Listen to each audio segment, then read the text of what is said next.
จะปีนคอกแล้วเหรออยากออกไปวิ่งเล่นแล้วครับโอ้คอกเริ่มเอาไม่อยู่แล้ว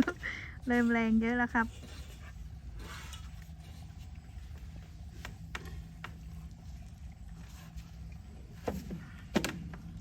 หน้าตาผมเหมือนพี่คนกลางครับ น้องชายของพี่เชียงพี่ชูครับผมก้าวมงคลครับชื่อเล่นว่าชาลีครับ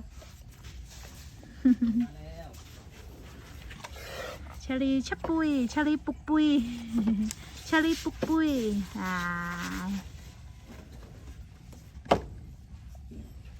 ชาลีปุกปุยชาลีปุกปุย